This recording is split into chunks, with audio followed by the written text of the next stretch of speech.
위고비는 임상 연구 단계에서 사실 굉장히 이슈가 되었어요. 체중 감량 결과가 굉장히 드라마틱하게 컸기 때문입니다.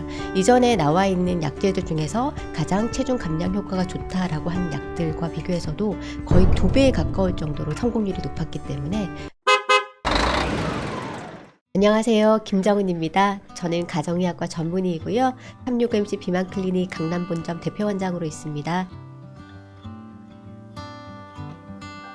우리나라에서 지금 현재 처방할 수 있는 비만 치료제는 먼저 첫 번째 분류로는 식욕 억제제와 지방 흡수 차단제로 분류할 수 있습니다.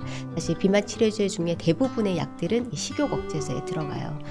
펜터민이라든지 부프로피온 제제들, 그 다음에 싹센다 제제도 이 식욕 억제제에 들어가고요. 그 다음에 그보다 더 중요한 분류법이 있는데 이 약을 단기간 복용할 수 있는 약과 장기간 복용할 수 있는 약으로 나눌 수도 있습니다. 그러니까 비만이 질병이란 인식이 생기기 전에는 그냥 한 2-3달 정도만 약 먹고 체중 조절하면 되지라는 생각이었기 때문에 그때 나온 약들은 3개월 정도까지만 복용 가능한 약들이고요. 비만이 질병이란 인식이 생긴 이후에 개발돼서 나온 약들은 수년까지 장기간 복용이 가능한 약들입니다. 그런 약들이 큐시미아, 펜트라브, 싹센다, 그 다음에 이번에 출시될 위고비와 같은 약물들이 있습니다. 위고비는 임상 연구 단계에서 사실 굉장히 이슈가 되었어요. 체중 감량 결과가 굉장히 드라마틱하게 컸기 때문입니다. 이전에 나와 있는 약제들 중에서 가장 체중 감량 효과가 좋다라고 하는 약들과 비교해서도 거의 2배에 가까울 정도로 체중 감량이 성공률이 높았기 때문에 이제 굉장히 나오기 전부터 이슈가 됐던 약이고요. 위고비 제제는 우리 몸에서 분비되는 호르몬 중에 GLP-1이라는 호르몬이 있는데요.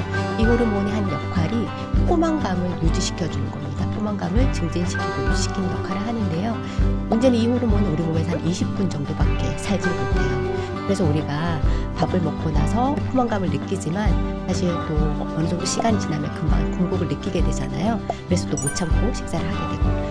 그래서 이 GLP라는 호르몬을 좀 더 오래 우리 몸에서 유지할 수 있게 하면 좋은 치료제가 될 수 있겠다 해서 많은 연구들이 개발되었고, 그렇게 해서 나온 첫 번째 주자가 싹센다, 리라클루타이드 제제고요. 그 다음에 이제 두 번째 주자가 위고비, 세마글루타이드 제제입니다. 위고비는 이전의 약들과 비교해서 가장 눈에 띄는 것이 작용 시간을 굉장히 길게 만들었다는 거예요.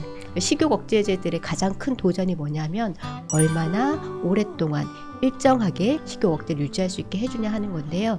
왜냐하면 그게 중요한 게 약물에 의해서 식욕 억제가 된 동안은 먹는 것을 섭취를 줄일 수가 있지만 약물의 효과가 끊어지고 나면 약간 반동처럼 오히려 과식욕이 생길 수도 있거든요. 그래서 그 약물이 유지하는 시간과 그 다음에 약물의 효과가 없어지는 시간이 어느 정도 비율이냐가 결국 체중 감량의 성공률을 결정짓게 될 텐데, 이 위고비는 이 약물의 작용 시간을 거의 한 일주일 정도, 그 이전의 약들이 길어야 한 20시간 정도였다라는 것을 보면 굉장히 긴 시간이죠. 그래서 그렇게 유지하게 함으로써 결국 결과적으로 체중 감량을 성공하게 했다라고 볼 수 있습니다. 위고비가 우리 몸에서 어느 정도로 농도를 유지하냐라는 보여지는 그래프가 있어요. 그 그래프를 눈으로 보시면은 좀 쉽게 이해가 되실 텐데요. 위고비를 주사를 투여를 하고 나서 직후에 이제 농도가 제로에서부터 점점 올라간 다음에, 그 다음에 살짝 농도가 떨어지는 경사도가 굉장히 완만해요. 완만한 상태로 거의 한 일주일 가까이를 거의 비슷한 농도를 유지하기 때문에 월요일에 만약 주사를 맞아도 토요일, 일요일, 주말까지 거의 비슷한 효과를 유지할 수 있다라고 보시면 됩니다. 최근에 이제 출시되는 비만 치료제들은 사실 우리 손에 들어오기 전까지, 그러니까 내가 복용하거나 주사를 맞기 전까지 굉장히 깊은 검증 단계를 거치고 있어요. 그 검증의 그 결과에는 당연히 체중이 얼마나 잘 빠지냐도 있겠지만 결국 그것으로 혈압, 혈당, 혈중 지질 혹은 심혈관계 질환의 위험 같은 것들은 얼마나 좋아지는지 또 검증을 받고 있고요. 또 체중은 많이 빠지긴 빠지는데 내장 지방은 하나도 빠지지 않는다든지 아니면 근육만 많이 빠진다든지 하면은 절대 좋은 결과라고 할 수가 없잖아요. 그래서 체중 감소 결과 외에 내장 지방은 얼마나 많이 빠지는지 근육량의 감소는 얼마나 적은지도 검증을 하고 있습니다. 그런 면에서 이제 이 약은 비만 치료제로 환자한테 써도 좋다라고 인증받은 약들은 근육량의 감소가 다른 방법의 다이어트와 비교해서 절대 크거나 많지 않다라고 검증이 되었습니다.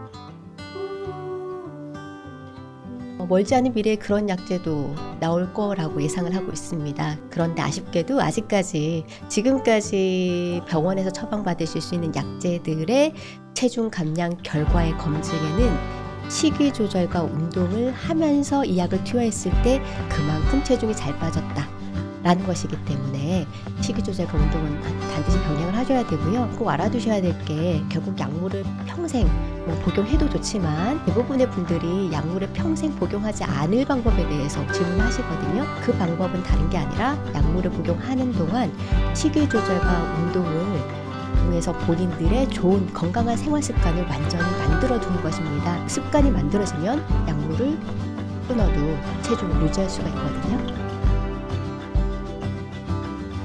앞으로 나오는 비만 치료제들에서 또 다른 경쟁력은 이 약은 얼마나 오래 먹어도 안전하냐가 될 거예요. 비만은 질병이고 사실 이 질병이라는 상태는 결국 고혈압이나 당뇨처럼 약물을 복용하면서 정상 상태를 계속 유지를 해줘야 되는 거기 때문에 결국 가장 큰 도전은 평생 먹어도 안전한 비만 치료제가 나오는 것이거든요.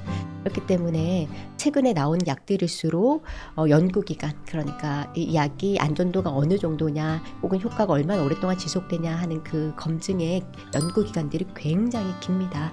굉장히 길기 때문에 그래서 결국 의사가 처방할 때 아직까지는 약을 복용해도 좋습니다 라고 하는 기간까지는 가능한 한 오래오래 복용하는 것이 비만을 치료하고 또 체중의 재증가, 소위 요요를 예방하는 가장 확실한 방법입니다. 아쉽게도 이제 약물을 중단했을 때 체중의 재증가는 모든 약제들이 어느 정도는 있습니다. 어느 정도는 있는데 대신 중요한 것은 그래도 약물을 복용하면서 체중을 뺀 사람들이 그렇지 않은 사람보다는 덜 늘어난다라는 결과들을 보여주고 있거든요. 그런 면에서 약을 먹고 살을 뺐더니 오히려 살이 더 쪘다라는 것은 사실은 오해이죠. 약을 복용하면 더 많이 빠지니까 실제로는 약을 복용하지 않은 분들보다는 그래도 감량된 체중을 어느 정도 유지를 할 수가 있고요. 또 하나 앞에 말씀드린 것처럼 결국은 감량된 체중을 오래 유지하려면 안전하게 검증된 약들을 계속 오래 복용하시면 빠진 체중이 거의 유지가 된다는 결과들을 보여주고 있습니다. 이런 위고비나 사크네 같은 주사제는 피하 지방층에 주사약을 놓는 겁니다. 그러면 그 약들이 피하 지방층에서 이제 서서히 흡수돼서 혈액 내로 흡수가 되고 그러면 그 혈액을 타고 우리 몸 이제 전신에 퍼지면서 작용할 곳에 작용을 하는 거거든요. 근데 우리 몸에서 피하 지방이 가장 좀 두툼한 곳이 복부, 특히 배꼽 주변이기 때문에 주사를 교육할 때는 배꼽 주변에 가장 피하 지방이 두툼한 곳에 놓으세요라고 교육하는 것이지 절대 그 부분만 구조적으로 빠지지는 않습니다. 짝산다도 그렇고 위고비도 그렇고 시작은 당뇨 치료제였습니다. 실제로 이 비만 치료제들을 당뇨 환자에게 어느 정도 혈당 감소에 조금 유리한 면을 고려하고 사용하는 경우들도 사실 적진 않습니다. 절대 나쁜 접근이라고 할 수 없고요. 그다음에 또 위고비 같은 경우에는 실제로 심혈관계 질환의 위험도를 감소한다라는 게 입증이 되었거든요. 이전에 심근경색이나 뇌졸중 같은 질환을 가지고 있던 환자에게 위고비를 투여했을 때 일정 기간 관찰했는데 오히려 이 질환들에 의한 사망률도 더 낮고 그다음에 또 재발률도 더 낮다라고 해서 위고비는 아예 심혈관계 질환의 위험도를 낮추는 목적으로 쓸 수 있도록 또 승인을 받았습니다. 그런 면에서 비만 치료제를 단순히 체중 감량의 목적이 아니라 실제로 비만을 치료해야 되는 그 이유, 그 근본적인 이유로 더 확장을 해서 심혈관계 질환을 낮추기 위해서 혹은 당뇨를 잘 치료하기 위해서 쓸 수 있는 것으로 확대되고 있다라고 볼 수 있습니다. 사실 이 약물에 대한 어떤 저항감이 의사와 환자분 간에 굉장히 괴리가 있는데요. 예를 들어 뭐 저희 어머님도 당뇨신데 당뇨 치료제 오래 쓰시다가 이제 의사 선생님이 혈당이 너무너무 조절 잘 되니까 이제 약을 한 개 줄여도 되겠다라는 권고를 굉장히 큰 선물처럼 받아들이셨거든요. 어떻게 하면 이 약물을 잘 끊고도 환자들이 감량된 체중을 잘 유지할 수 있게 할까라는 것도 사실 저한테도 굉장히 큰 숙제인데요. 그런 면에서 이제 제일 중요한 것은 비만 치료제를 언제 끊을까 하는 것입니다. 일단 체중이 계속 감소되고 있는 시기에는 사실 우리 몸 안에서는 원래의 체중으로 돌아가려는 그 항상성 기질 때문에 사실 우리 몸 안에서는 식욕을 자극하고 공복감을 자극하는 그런 호르몬들이 굉장히 많이 나오고 있거든요. 그 다음에 그동안 감량된 체중 때문에 기초대사량도 많이 떨어져 있고요. 다시 말하면 체중이 순간적으로 급증할 수 있는 굉장히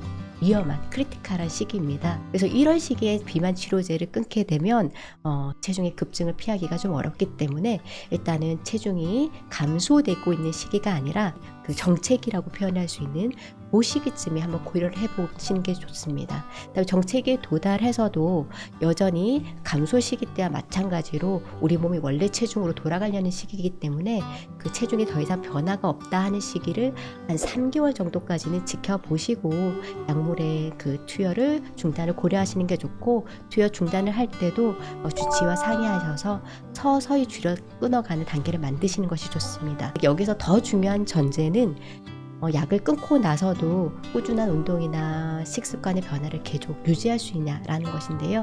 그런 부분들은 이제 주치의와 잘 상의하셔서 약물을 중단한 시기를 결정하시면 좋을 것 같습니다.